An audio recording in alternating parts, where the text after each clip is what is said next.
Well, the tire was first time I've seen a tire rolling down a straight on a Formula One track, right in the middle of the road, but minus the car. That was the scenes from today from the F1 Azerbaijan sprint race today at the circuit of Baku. Welcome to another episode of Sports with Monga, and we're covering as within the next, like as previously in 2 hours back, we saw a pretty bizarre incident happening at the Formula One sprint race at Baku, Azerbaijan. And over this weekend, it's been a pretty strange weekend to start off with. There's a lot been happening. I've been trying to make sense of like what's the actual format, like what are we actually playing with. It's almost like insane to know what's really happening, because there was something happening on Thursday, there's something happened on Friday, there's something that happening today that or has happened today, and there's something happening tomorrow. So this is what I've understood till now. The qualifying for the race tomorrow is already set, and that was set yesterday on a Friday. So that grid positions are done. Today was a separate race, so it's a 2-race weekend kind of in a way, you can see. So today's race, the sprint race, had points from 1st to 8th points. The first one gets 8 points and the 8th one gets 1 point. That's how it's spread. And tomorrow they're going to actually race for the 25 points, 17 and next until the 10th. It's still pretty new. That's the first concept that they're trying. This is the first place they're trying this sprint race thing, because they were like, and what's weird also is that there was a qualifying for this sprint race also, and they're kind of saying SQ1, SQ2, and SQ3. Formula One trying a lot of things. Formula One trying to kind of, give more action, get more fans involved, give them more to kind of look at from the Formula One package perspective. But I don't know. I feel that it's too much in my mind. I really don't like the fact that I think it's too. I think as a fan who will just want 17 laps, I'm done. I'm happy, right? Perez won for me. He got 8 points. I don't really then need to. I don't really need to then care about a lot, right? Like it's done for me. Why would I tune in to the race, which is longer tomorrow, when I know that okay, this is the pecking order. This is how. Okay, there's no strategy, but as a fan who just wants to watch motor racing, who just wants to see cars kind of running, I really don't see the benefit. This is mostly, the stat that I'm doing right now is mostly a rant or kind of my opinion about it. But then, the fans, I'm in love with the sport. I love the fact, I love Formula One, watching the thrill, the strategies, the driver errors, seeing how, you're making up the gaps and so on and so forth. But then, for a fan who's new to Formula One, who doesn't really understand why should I see 73 laps of this or like 57 laps of this, I'm happy with 17 and I'm done. For them it's done, right? And that's what Formula One needs to understand as well. But then they're trying some things, which is fine, which I'm happy with it. They're trying this, and we'll soon know how this has gone, where the spectators fall and stuff and so on. And I might do a separate video about it as well after the race tomorrow, like how, and checking in and seeing how things go from here. But winding us all back to the sprint race today, it was pretty interesting, right? Max Verstappen, Charles Leclerc was starting from the front after his sprint qualifying, which allowed him to finish SQ1, like he was the P1 for the SQ, the sprint qualifying. I think Perez was P2, and Leclerc and Max Verstappen was P3, and the order was pretty similar. But then it's the start was amazing of the sprint race. It was to the turn one. Leclerc got a really good sprint off the line. I think Perez still needs to work on his strat. Like, how does he start better? Because I feel that he is missing that kind of push. So he's not able to kind of match on to a lot of stuff that can happen in the race. So I think he's not able to kind of get off the line as quick as any. And this has happened over the last weekends as well, but I'm not seeing Perez kind of getting his mojo on the race starts at least. And we had a plenty of race starts in Australia, I would say. But then a pretty interesting tussle. I'll just run down the order first, and then we'll get into the juicy part, which I for once felt that punchy from Mr. Max Verstappen on, of course, George Russell after he tapped him. That's how everybody felt. That's how I felt. Like, but then just going over the order, Perez finished top. Leclerc second, Verstappen third, George Russell fourth, Sainz fifth, Alonso sixth, Hamilton seventh, Stroll eighth, Albon ninth, Piastri 10th, 11th was Magnussen and Jogon Yu 12th, Gasly 13th, Nick De Vries 14th, Nico Hülkenberg 15th, 16th, Bottas, Norris, Ocon, and Tsunoda did not finish. And we had Mr. Logan Sargeant, who didn't even participate because the damage that he had from the sprint qualifying was going to take longer for the Williams team to bring him back on ready for the sprint race. But then just to talk about like the first corner, Russell is pushing Verstappen as well. They're almost side by side. The turn 2 and 3 is where they kind of touch. Russell locks, gets into Max Verstappen, who has a big hole in his side pod, which is very interesting to see. The race ends, and of course, like Verstappen kind of gets through and takes the lead again after Russell gets the lead after such incidents in the first laps. But at the end, in the mid laps, Max Verstappen takes the lead back, and he's back into P3. But then at the end of the race, when everyone's done, it's parc ferme, and Russell comes up to Max Verstappen to apologize and say, "Hey man, I'm sorry. The tires were cold, and I just didn't have any grip." And Max Verstappen says, "Yes, it's a race start. Everybody's tires are cold. They are cold. You need." And then he's like, "It's basically you don't need to risk then." So then he's like, "What? I would not. Why should I lose? That was my corner." And that's kind of one of the things, right? It was punchy, some really colorful language used by Max Verstappen, but that shows the intent. Like, he is fighting for everything here. This is not even like the race, like the actual. This is a sprint, but then he just does not want to cede any positions to anybody. And that was very interesting to see. Of course, Charles Leclerc and Ferrari fans have something to cheer about. They get the first. Charles Leclerc gets his first points. He has scored more points in this sprint qualifying, in the sprint race, than his last 3 races. So he has to be happy about it.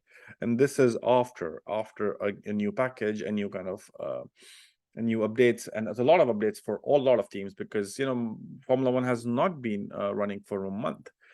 Which is pretty strange and interesting. It's not that they were no working on the summer break, like the summer break that they won't be working, but this was more like a break just to kind of prepare themselves for the craziness that's going to happen. That's going to start now, because we have like 20 races and a lot of double headers, triple headers, some sprints, and fun circuits to go to. But then Charles Leclerc finally got into the points, get some points. Mercedes finished P4 and P7. Interesting at the start, like how Fernando Alonso was able to jump Hamilton and get some, and then he just stayed there. There was no point kind of fighting this. But then what was important and interesting was the fact that Russell stayed in P4 and didn't drop after the contact as well, but Max Verstappen was not able to gain a lot on Leclerc. Sainz, I think, like for Sainz, it was more like a race for God. He's been struggling, and it's clearly that he's not been finding his mojo in the team. Or Leclerc is the one leading the pack here, but then Sainz can he will feel undone, like last in Australia, how he was given the 5-second penalty. and he was completely out of the points. He could have been like ahead on points or for a lot of occasions, but then that did not happen.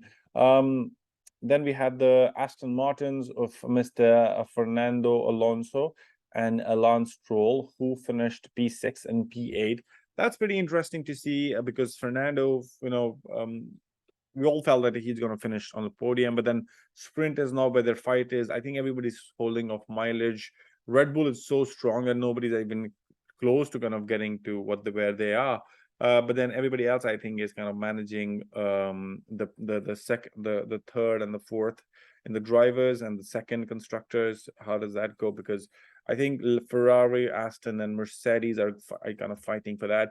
But it was interesting to see Fernando kind of getting through and still overtaking Hamilton early in the sprint race start and then sticking there. He never looked kind of anywhere near to kind of trouble Sainz, because Sainz is also managing tires. Alonso's same, because all of them were in the mediums. But then, yeah, McLaren was pretty interesting, because I felt that Piastri did a really, really good job. He's kind of, over the last couple of weekends, it's been pretty. I clearly see the difference between Piastri and Norris. Norris has been struggling a lot with kind of the car. Piastri, he's trying to show slowly and steadily kind of make his mark in the team and be like this. He's a new guy. He's going to push Norris to get better. It's the same way how Norris pushed Ricciardo to to kind of annihilate his starts, and how he was more one with the car than Ricciardo, which basically made Ricciardo second guess his career choice, basically.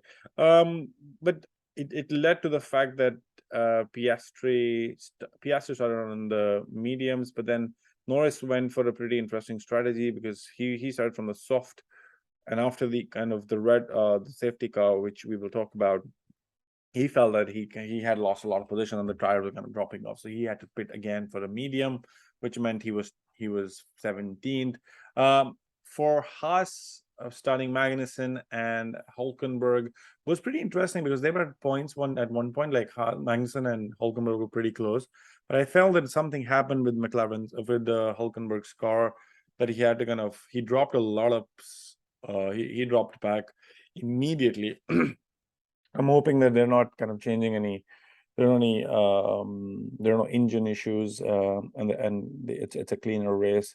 It's a better race for Hulkenberg, because he scored his first points in the Australian Grand Prix as well. Of course, they were fighting for trying to get P4, but then there's a lot of water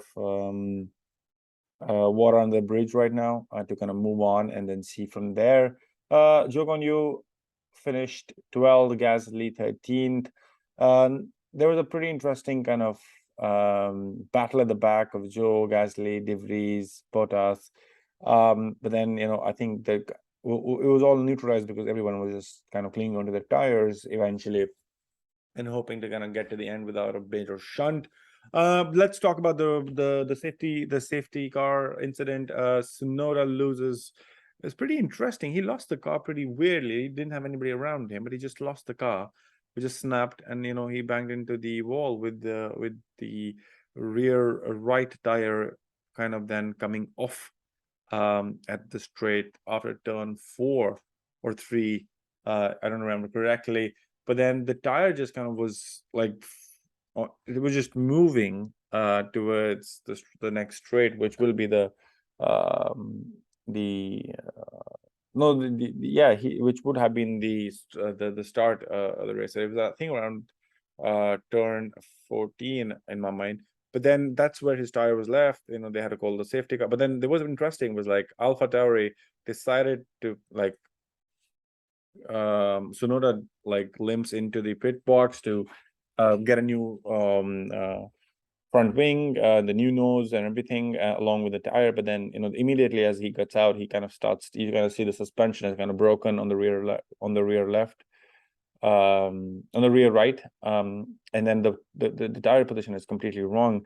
Would be interesting to see if they're given some penalty points for kind of unsafe release. You really don't know what's going to happen here, but then that's even a possibility. But then it just went from bad to worse, and then he had to kind of limp back in.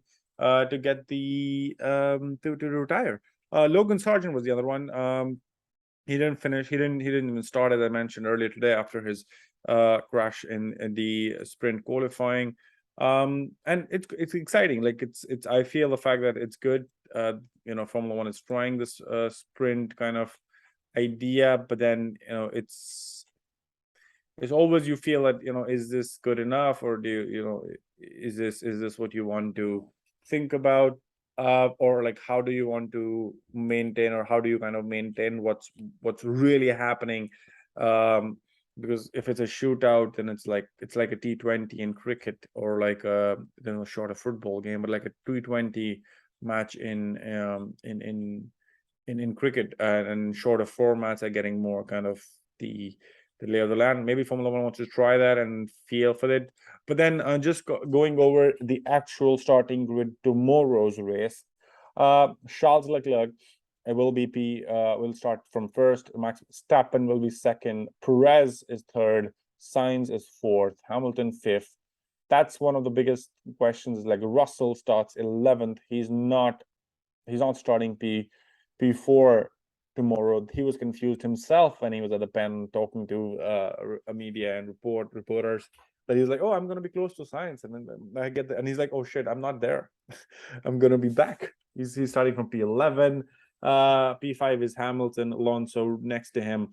That's going to be fun. Norris P7, Tsunoda P8, Stroll P9, Piastri P10, George Russell 11, Ocon, then Albon, Bottas, Sargent, Zhou Yu, Hulkenberg, and Magnussen, along with Gasly and De Vries starting at the back.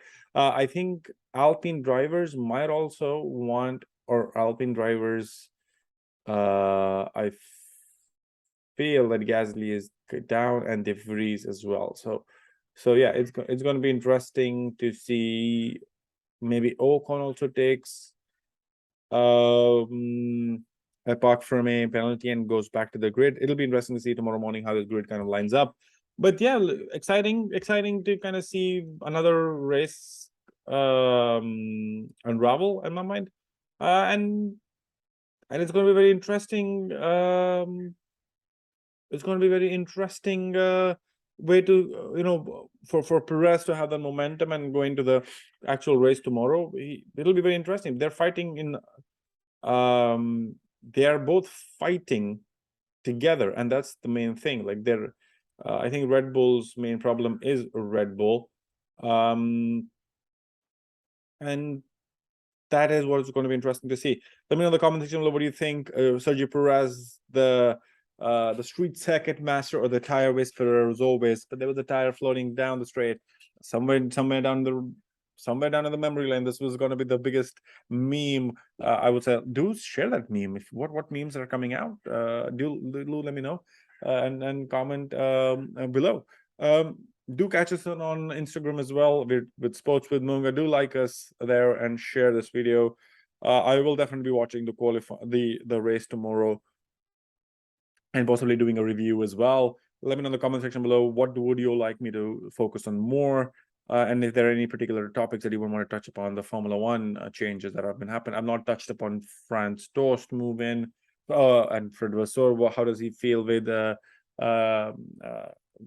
McKee kind of leaving, and so on and so forth.